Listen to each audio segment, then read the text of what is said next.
राधे राधे दोस्तों, कैसे हैं आप लोग। आशा करती हूँ आप लोग अपने घर में अच्छे और स्वस्थ होंगे। आज हम आपको जानकारी देंगे कि हमारे घर में जो लड्डू गोपाल होते हैं, अगर वो खंडित हो जाएं तो हम उनकी सेवा भक्ति कर सकते हैं या नहीं, हम उनको अपने घर में रख सकते हैं या नहीं।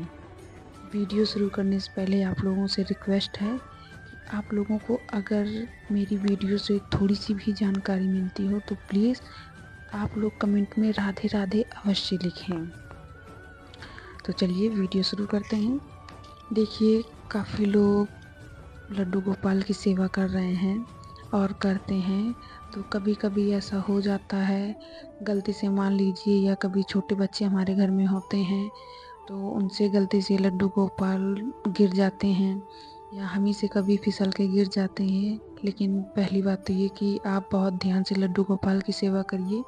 ऐसा कभी ना हो कि आपके हाथों से फिसल के लड्डू गोपाल गिर जाएं, और कुछ भी ऐसा हो तो आप बहुत केयरफुली उनकी सेवा करें। लेकिन अगर गलती से ऐसा हो जाता है कि लड्डू गोपाल का हाथ या पैर गलती से खंडित हो जाता है, तो हमें क्या करना चाहिए। लड्डू गोपाल की हमें सेवा करनी चाहिए, या हमें लड्डू गोपाल की जो विग्रह है हमें कहीं पे विसर्जित कर देनी चाहिए। तो देखिए, हम जब लड्डू गोपाल की सेवा करते हैं तो किसी न किसी भाव से करते हैं। जब हम लड्डू गोपाल को लाते हैं तो किसी न किसी भाव से लाते हैं। कोई पुत्र के भाव में लाता है, कोई भाई बनाकर लाता है, कोई सखा के रूप में लाता है। उनके रूप अनेक हैं। आप किस रूप में ला रहे हो ये आपके और आपके भाव के ऊपर डिपेंड है कि आप किस भाव से उनकी सेवा कर रहे हो। लेकिन अगर मूर्ति खंडित हो गई है तो क्या करना चाहिए, हमें पूजा करनी चाहिए नहीं करनी चाहिए। तो देखिए दोस्तों, लड्डू गोपाल जो होते हैं ना हमारे, देखिए दो तरह के होते हैं। आप लोग ध्यान से ये बात समझिएगा। लड्डू गोपाल होते, देखिए लड्डू गोपाल हैं, लड्डू गोपाल वो उन्हीं का स्वरूप है, वही भगवान है। लेकिन एक लड्डू गोपाल होते हैं कि हम लाते हैं अपने सिर को पूजा घर में रखने के लिए, ठीक। तो वो भगवान का स्वरूप माना जाएगा, मतलब टोटल भगवान का स्वरूप ही माना जाएगा। और एक लड्डू गोपाल हम लाते हैं जो हम किसी भाव से लाते हैं। देखिए, भगवान वो भी हैं, लेकिन हम वो किसी भाव से लाए हैं, अपने पुत्र सखा भाई किसी भी रूप से आप लाए हो, किसी भी भाव से आप लाए हो, तो उनकी जो दिनचर्या होती है, जो सेवा होती है उनकी, वो अलग होती है। और जो मंदिर में रखने के लिए हम लड्डू गोपाल लाते हैं उनकी दिनचर्या अलग होती है। तो अगर आपके मंदिर वाले लड्डू गोपाल खंडित हो जाएं तो आप बिल्कुल उन्हें आप विसर्जित कर दीजिए किसी साफ नदी या झील में। ऐसे ही किसी जगह आप विसर्जित मत करें। कहीं आप गंगा स्नान के लिए जाएं या कोई अच्छी सी साफ सी झील हो, आप वहाँ पे विसर्जित कीजिए। और जो हम लड्डू गोपाल लाते हैं, अपने भाव को रख कर जो लड्डू गोपाल लाते हैं, अगर वो लड्डू गोपाल खंडित हो जाते हैं तो आप उनकी सेवा भक्ति लगातार जैसे आप डेली करते हैं उसी तरह से कर सकते हैं।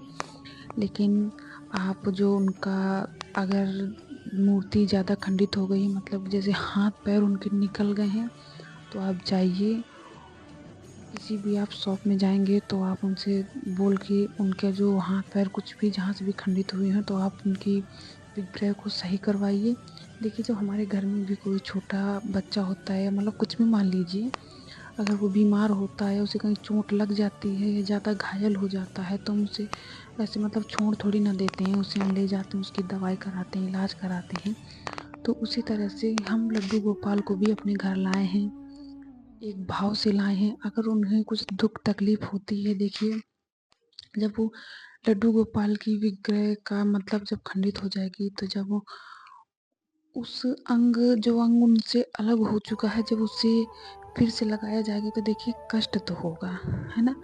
कष्ट तो होगा, ये तो नहीं बोलती कि कष्ट नहीं होगा, कष्ट तो होगा। जैसे हमारा बच्चा है, अगर हमारा बच्चा कहीं से गिर जाता है, उसको दवा मलहम लगाते हैं तो उसे भी दर्द होता है ना, तो दर्द तो उन्हें भी होगा। लेकिन इसका मतलब ये थोड़ी ना है कि हम उन्हें विसर्जित कर देंगे, नहीं, हम विसर्जित नहीं कर सकते हैं। विसर्जन हम लड्डू गोपाल का तब करते हैं कि जब हम उनकी सेवा ना कर पा रहे हों, तब हमें विसर्जित करना चाहिए, ऐसे नहीं। तो इसलिए आप लोग सेवा भक्ति अवश्य करिए। और अगर मूर्ति कहीं से भी खंडित हो गई हो तो आप उसे सही करवाएं, ना कि विसर्जित करें। और इससे कोई भी पाप नहीं लगता है। कुछ लोग बोलते हैं कि खंडित मूर्ति घर में नहीं रखनी चाहिए।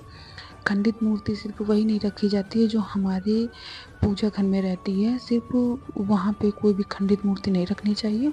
और लड्डू गोपाल की जो विग्रह हम किसी भाव से लाते हैं, उनकी पूजा हमें लगातार करनी चाहिए, कोई पाप नहीं लगता है। तो कैसी लगी आपको जानकारी? अगर आपको जानकारी अच्छी लगी हो तो प्लीज़ कमेंट में राधे राधे अवश्य लिखें। और अगर आपको किसी और भी टॉपिक पे वीडियो चाहिए तो आप प्लीज़ मुझे कमेंट में अवश्य बताइए, मैं आपके लिए अवश्य जानकारी लाऊंगी। तो मिलते हैं अगली वीडियो के साथ। राधे राधे।